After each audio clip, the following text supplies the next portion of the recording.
It's a bright and sunny morning in July 1849, and in Venice, Italy, citizens are in a party mood.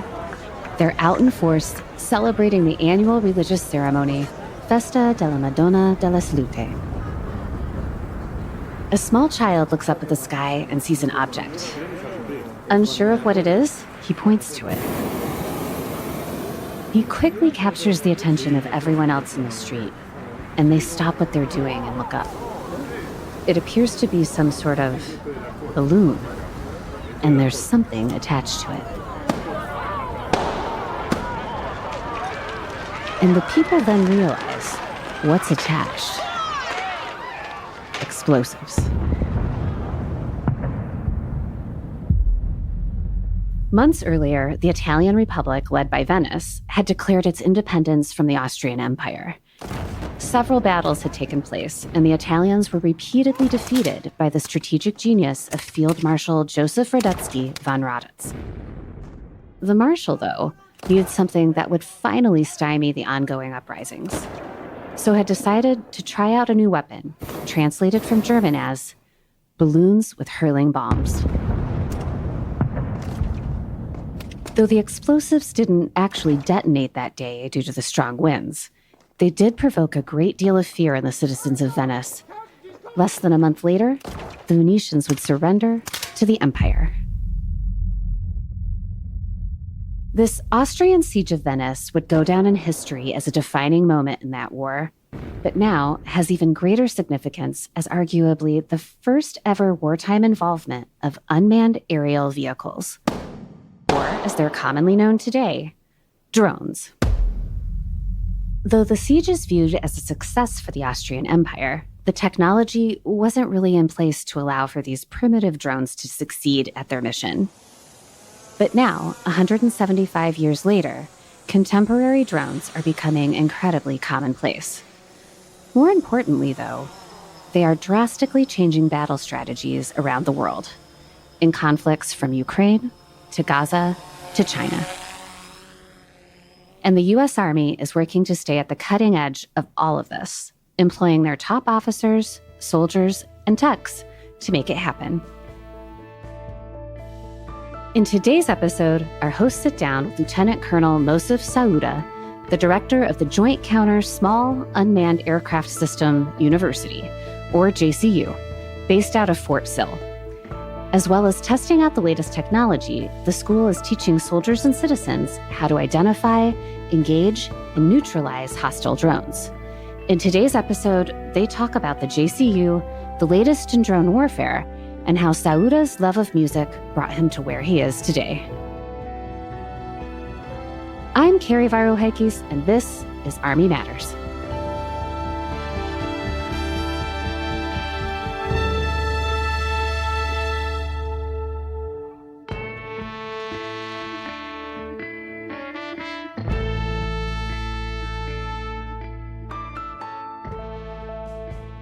Hello, everyone. I'm Lieutenant General Retired Leslie C. Smith, the 66th Inspector General, and I'm one of your co-hosts for your favorite podcast called Army Matters. And I'm here today with my best friend, my good buddy, Dan. Daniel who? You know, I want to be known for my talent in the podcast. Just Dan? Dan the podcast man? It's just Dan. How about Dan the Blue Eyes Dailey? We just Dan. Just Dan, okay. Just Dan. Okay. But I am the former 15th Sergeant of the Army and your co-host here on Army Matters. And you know what we get to do today? Talk about another guest. That's right. But what are we talking about? We are going to talk about a gentleman that you and I both know. Yes.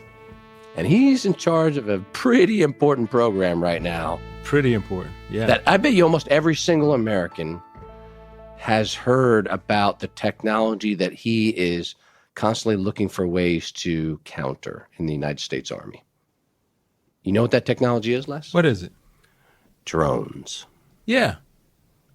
And that's not when you sit in a meeting and try to stay awake. No, not like droning out. Not droning off. No, not that. Droning off or droning out. No, we're talking about the flying things. The flying things. That you see on the news every day. You know, whether they be here in America or Israel or, you know, in Russia, drones is a very, very rapidly emerging technology. Yeah, it is.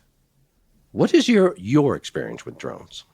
Well, every capability, every really branch is really looking at those a lot. And especially when I was a commandant, we were trying to figure out how we were going to use drones. Commandant of what, Les? The CBRN school.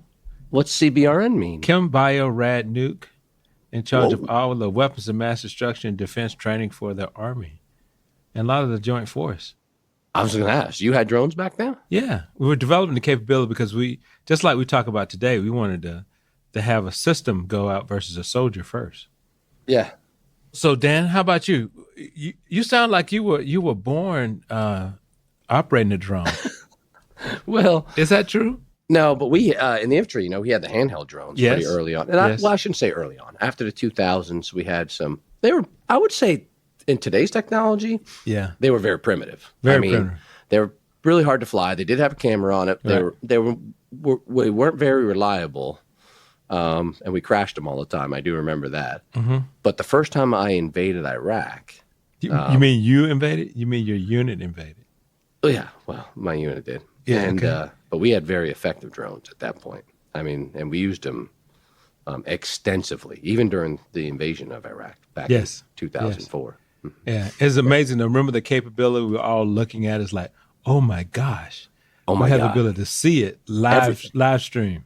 Everything. Yes, it was amazing. It was amazing. Yeah, it just fundamentally changed your ability to see the enemy and develop your plan. Yeah. So Dan. Yeah. The reason why we're talking about technology and drones is because we got a great guest. Do you know Moseph Sauda? I do. So Les, why don't we bring Moseph on the show? Moseph, welcome to Army Matters. Hey, thank you, sir. Sergeant Major. It's a pleasure to be here. So Moseph, we're going to talk about your Army career and what you currently do training drone defense. But let's start off with something a little bit different. I understand you were once a professional musician. What instrument do you play? So I'm actually a professional saxophonist, but I play about 20 plus instruments. What? 20? Yes. You got a saxophone next to you there? Now, hold on. Let me ask the question, Dan. Come on now. I got excited. I'm sorry. I got excited. You got excited. Okay, so what type of sax? I play all the saxophones. I was just very blessed and fortunate. I started probably freshman year of high school, and I was picked up very quickly by one of the Midwest jazz masters, a gentleman by the name of Teddy Harrison Jr., who, God rest his soul, was one of Motown's great behind-the-scenes artists.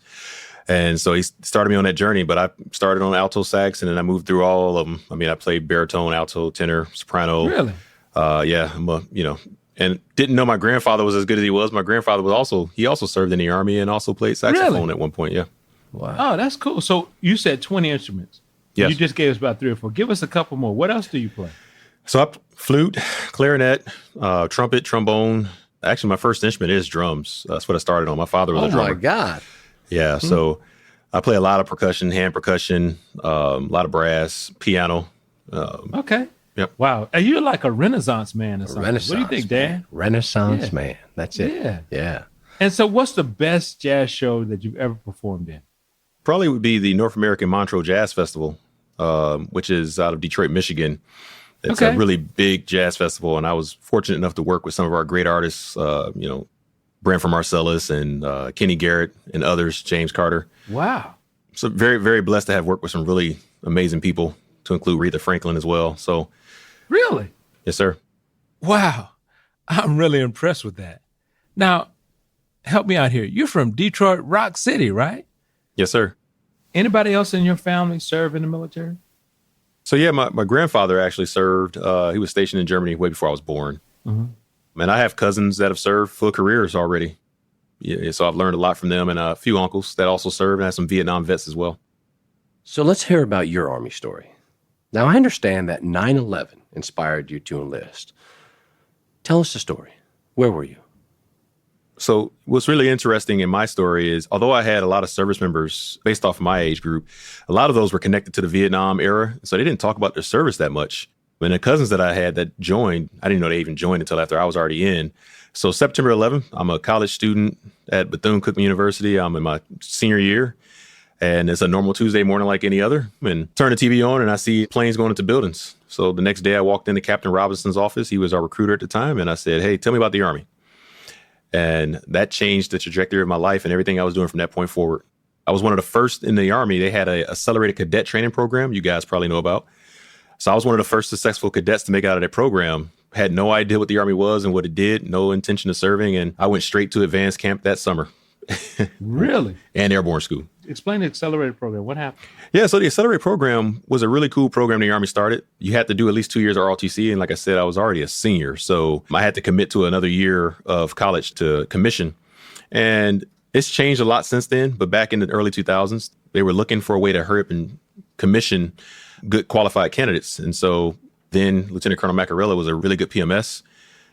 He got me in a program and they trained me very quickly. I had some great NCOs who just got me ready. I mean, I was at advanced camp after only a year of training. So I thought it was a really good program, but they've tweaked it since then. We've had to get some changes. And as you guys have seen, we had to add some basic training into that as well for people. And Moseph, now that you've served for 21 years, in all that time, what would you say is your most satisfying role? You know, sir, it's a really good question. I'd have to say, especially post-COVID as a battalion commander, taking the seat, understanding the impact that leaders at echelon have in the lives of people. I didn't understand it. And I'm going to be very open kimono right now and just tell you guys, there was a great gentleman by the name of Brigadier General Donald G. Fritz. He just passed away. I know Donald Fritz. Yeah. Yes, sir. We were in Germany together. He's a hero of mine. Yes, sir. He's my direct hero. As a second lieutenant, that was my battalion commander. And he stayed with me throughout my entire career. The impact he had on my life, I didn't realize how much it was until I was in the same position he was in when I met him. And since then, watching a lot of these young lieutenants and captains move into different positions and these young soldiers who have moved on, realizing that the battalion commander really is where rubber meets the road with respect to the culture, transformation, readiness, you name it. And you've got to take it seriously. And so for me, I think the biggest accomplishment was building a team after such a catastrophic event known as COVID and being able to hand off the team to the next commander ready to fight. And they deployed as soon as I handed it off. So I thought that was amazing. Yeah. So tell us what you think your biggest mistake that you made in your career, and then what you learned from it. Yeah, so that's a really good question, sir. I would tell you the biggest mistakes, period, anybody can make is not listening at the pivotal moment, right? So I was actually 18 series for a second, right? I was in a Q course. I should have listened to the mentors that I had at the time, and I should have taken a knee, right? I should have pulled out of that sooner to ensure the success of my family. Thankfully, it worked out in the end, but it was very difficult, right? You're young and you're full of energy and you think this is what you want to do, but you have to weigh the full totality of it. We say the work-life balance. Eventually you hang this uniform up and your family is what's there. So was it something that your spouse said, or was it you woke up one day and said, this is too important for me to go in the same track I'm in? Yeah, actually, it was my mother. Oh, that's even better. Yeah. Hopefully she's not listening to this podcast. Yeah, she may. We'll make sure she listens. We're going to give her the credit. Yeah, you send it to her. She's gonna hold this one over my head. But it was my mother. Right. She told me not to do it. My wife was actually entering med school at the time, and I was just doing too much, and I just wasn't mentally prepared, and I didn't understand what I was going to get my family into on the backside of that as well. Right? You know, young 20-something-year-old captain, you think you can do it all, and I just couldn't. But my mother, she was right. And then General Fritz came over the top later because he knew my mother, actually. He came over the top later and smacked me upside the back of the head, said, come back to air defense. What are you doing? Yeah, roger that. Yeah, he's an airborne ranger, so he could speak to that. You know, what was the moment that you decided that you wanted to spend your career in the Army? So after leaving the Q course, I thought I was done with the Army thing. General Fritz was the one who kept me grounded. There was like a 5-year arc of learning. I was pre-major, about to be a major. And I thought I was going to walk away from this, finish a successful command. And I thought, hey, I'm going to go out here and I'm going to be an athlete again or do something else or do music or whatever it was. And I got sat down by a lot of great leaders. And it was really humbling. People who told me that I should stick this out and that I can make a better impact and that I can be of service to others. And I love people anyway. It was just really the NCO Corps. The United States Army has the best NCOs in the world. And Sergeant Major, as we know. I got some of the roughest speeches. I won't repeat on air here, but I got some of the roughest speeches from some senior sergeants, some sergeants majors, and some master sergeants who knew me since I was a second lieutenant and grabbed me by my ear essentially and said, "What are you doing?"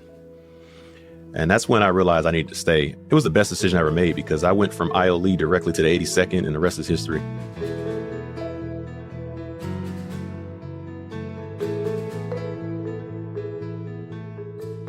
Join AUSA, the Army's premier professional association and host of the largest land power exposition in the United States. AUSA is open to everyone, including all ranks and components. So whether you have a relationship with the U.S. Army or simply want to honor those who serve, you can learn more online at ausa.org/join.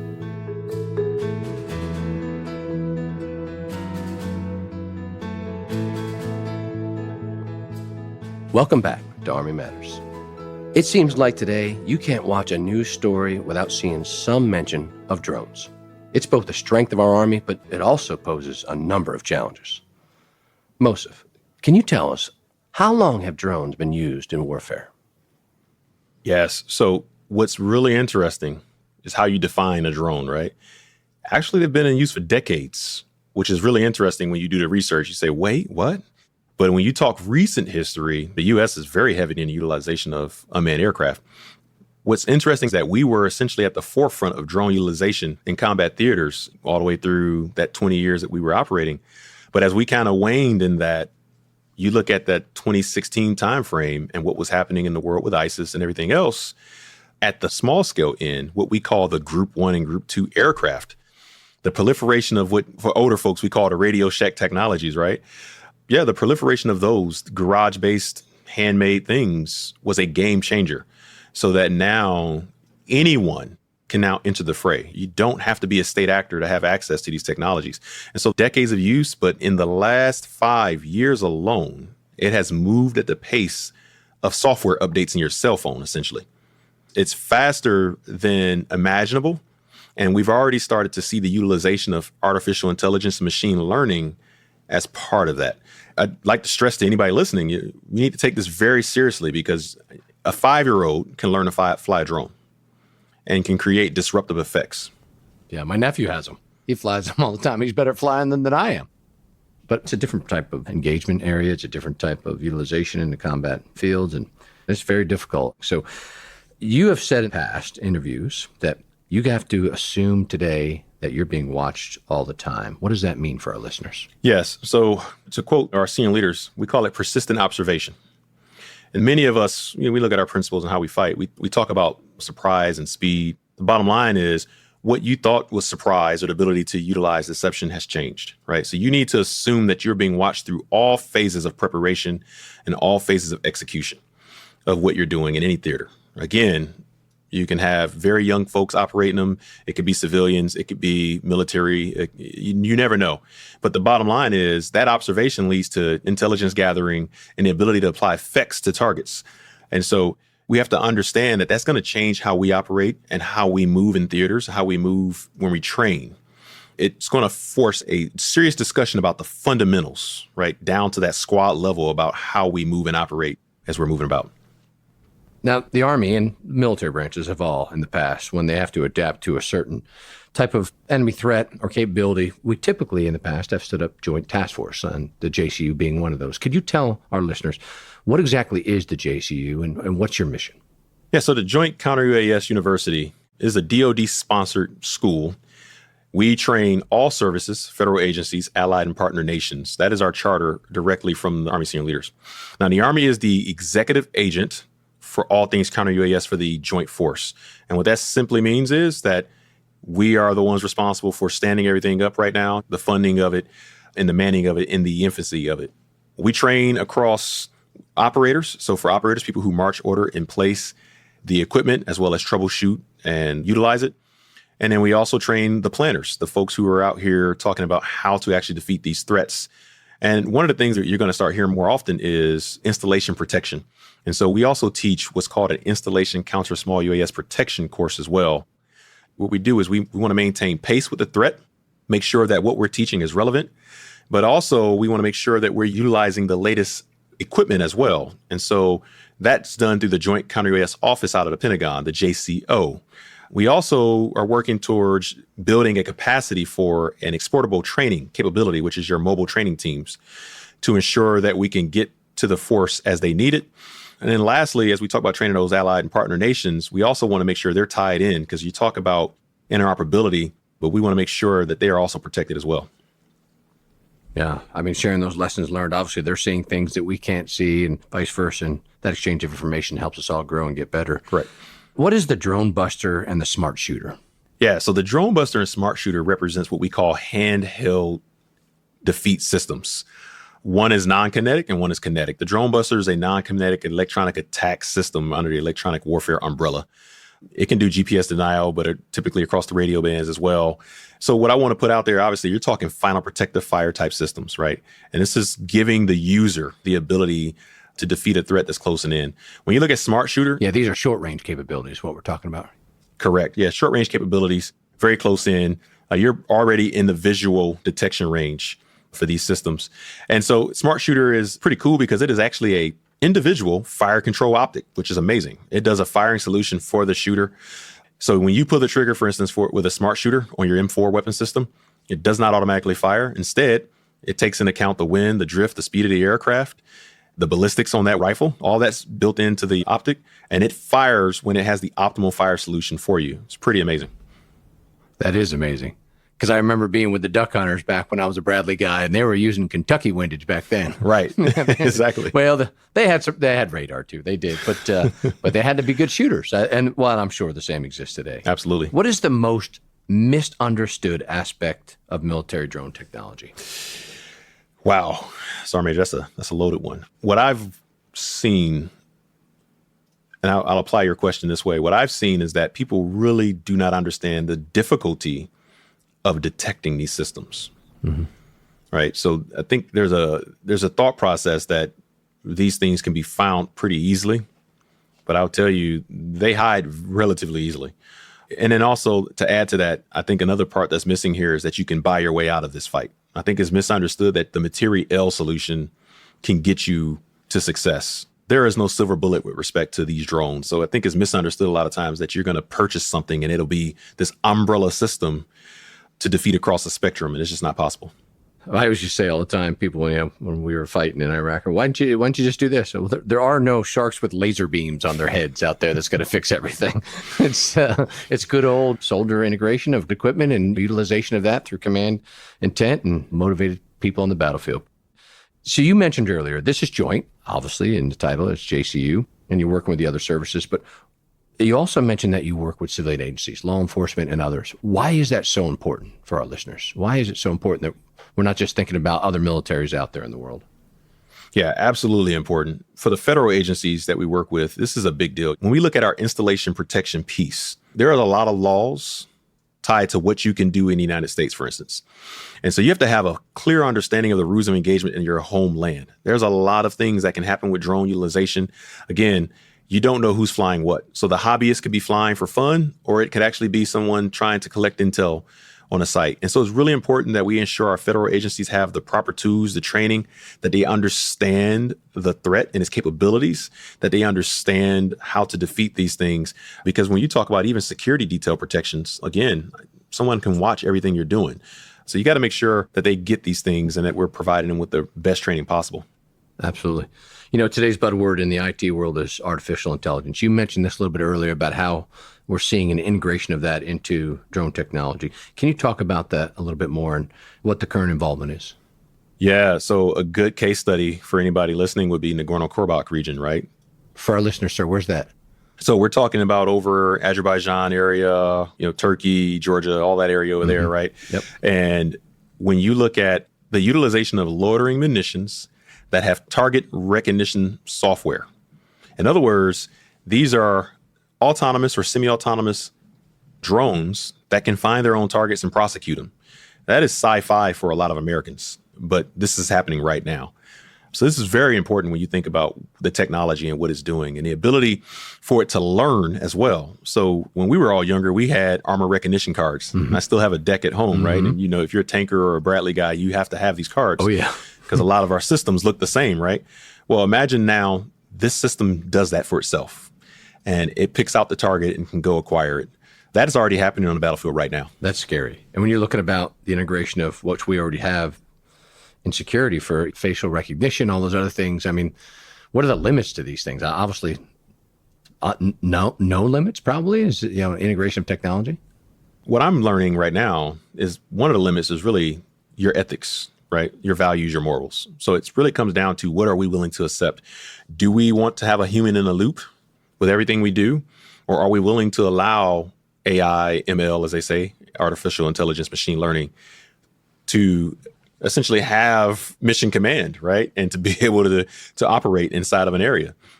But from a technological standpoint, there are no limits that I've seen so far with respect to this threat. And having served 30 years too, this is a threat that I would be extremely concerned about, right? Something that is just not in the nature of what we did for so many years on the battlefield. In almost every warfare that we fought in the last 200 years, we've owned superiority within the air. I mean, well, as long as we were flying, of course, but we even had balloons during the Civil War, right?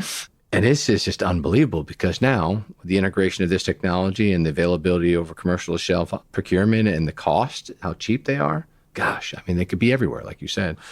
So without revealing any confidential intelligence, what do you think the future of drone warfare will look like and involve? Yeah, let me stay out of trouble, but I'll tell you, we're going to have an honest conversation with ourselves and our allies about what I just laid out for you. What semi-autonomous, fully autonomous, and then you add in there the artificial intelligence and machine learning piece of it. We're going to have levels to that. And so the question is, how autonomous do you want something to be? Mm-hmm. When you think historically how we fight fires in support of maneuver, for instance, the drone warfare is very clear that it's going to be maneuver in support of fires because you're not going to be able to get to where you think you're going to go for terrain, right? And for key terrain and holding terrain. So I think the future is going to show you that there's going to be this really aggressive conflict up front, right? A lot of things that are not humans fighting up first. And there's going to be like a war of attrition, essentially, of with respect to robots before you start introducing humans into the battlefield. For us three, air, like you say, air superiority, shooting, doing an air dominance campaign or strategic bombing campaign, that's not necessary. You have FPV, which is first-person video drones that are able to destroy destroyers, like naval vessels. That's unheard of, right? So that's already here now. So as you look into the future, we're going to have to think very carefully about what we commit, what assets do we commit in time and space before the humans actually show up into the battlefield. And I think that's where we're going. Probably the most important. And I think to reassure our listeners out there and the American people, how can the U.S. Army remain a worldwide leader in this drone technology fight? I'll tell you, as someone currently serving, I am very confident in the U.S. Army and the U.S. military period's ability to fight and win, right? Here's what I'll tell you. The first way we're going to do that is people, actually. There's a lot of conversation about technology, but the human dimension is still going to be the superior dimension. And I truly believe that the way we stay relevant moving into 2030 and beyond is through well-trained people, disciplined people, increasing the level of intelligence of the entry-level soldier. I look at the lieutenants that I serve with, and I tell them this. I don't think they believe me, but sir, you probably said the same thing. And Sergeant Major, you said the same thing. I say, man, you guys are smarter than I ever was. Mm-hmm. They don't believe us when we tell them. Yeah, they are. But we're not lying. That's the game changer. We would understand air superiority does not exist anymore in a drone fight. But if you have the right level of training and you're doing all the right things basics wise, okay, you can't cut corners anymore. That's the one thing I would tell you is what this technology has done is remove the ability to cut corners, which we shouldn't be doing anyway. But I really believe that's it. It's the people. I'm optimistic. I'm very optimistic. I was out at Fort Moore recently and I had the nostalgia that I know everybody gets. I saw those towers and I just happened to be there when they were putting the class through. And I heard the NCOs in the background giving their speeches and how professional they were. And that's 20 years later, they are still holding the line. Yeah. That's how we win, Sergeant Major. Well, I think that's a perfect spot to end this conversation. Moseph, thank you so much for being on the show, but also for helping bring your leadership skills, but most importantly, advancing our drone warfare defense systems. Thank you so much, sir.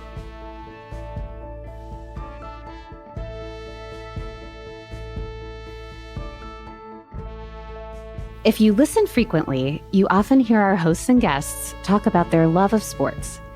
In today's chapter spotlight, we'd like to highlight how the current leader of the Texas Capital Area team was recently involved in a big football game, one that included a notable veteran tribute. The University of Texas at Austin football squad honors a veteran at every home game. On September 21st, in a game against Louisiana Monroe, they honored Army Colonel and AUSA chapter president Gary Patterson. Colonel Patterson was on the sideline during pregame activities and also participated in the coin toss at the outset of the match. A career U.S. Army officer, Patterson has taught project management certificate training courses for the University of Texas Center for Professional Education Extended Campus and the U.S. Army Credentialing Program. His active duty service included stints as the full-time Chief of Staff in the Texas Army National Guard, as well as the Multinational Division North in Bosnia-Herzegovina. And now, as the AUSA chapter president, he oversees a robust agenda of events. Congrats to Colonel Patterson for this honor. If you or your chapter would like to be profiled on the show, please email us at podcast@ausa.org. Hooah.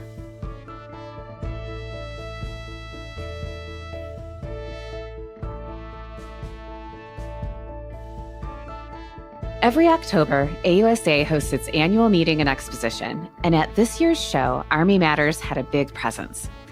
Over the course of 2 very full days, we invited attendees to swing by our booth and answer some questions. One question that we posed everyone was, what drew them to service and inspired them to continue? We were so happy with our replies, and over the course of the next few months, we'll play some of them for you. In today's, we'll find out how one man was begrudgingly dragged into service by his father, and how he eventually realized he loved the challenge. Good morning. Richard Hayes. I'm the president of Vet Jobs, retired Major General in the Army National Guard. So my father was an armor officer in the 50s. He was assigned to the 32nd Tank Company. Guess who was in his unit? Elvis Presley.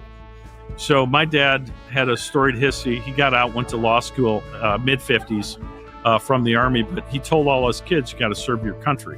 So I'm not going to say begrudgingly, but it was not top of mind that I wanted to go to West Point. But I listened to him and I said, you know what, I will serve the country. And how I decided to do that is having applied to colleges to go through the ROTC program like he did. So I said, oh, well, you went on active duty for a handful of years and then you got out. I can do that. So I went to the University of Kansas through the ROTC program. I'm just being honest. I didn't feel it was immensely challenging. But once I commissioned and I went on active duty, went down to officer basic course, and I got there and they told me, Lieutenant, you're going to be in charge of nuclear weapons. Life got really serious for me. That was a huge turning point for me prior to that experience. I was the master shooter of the class. I finished 3rd in the class. I said, everything I could do with the military, I'm going to give it my all.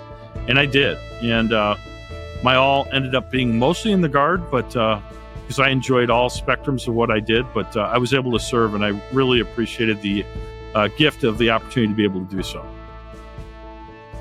If you'd like to share your call to service or Army story, leave us a voicemail at 703-236-2914 or email a voice note to podcast@ausa.org.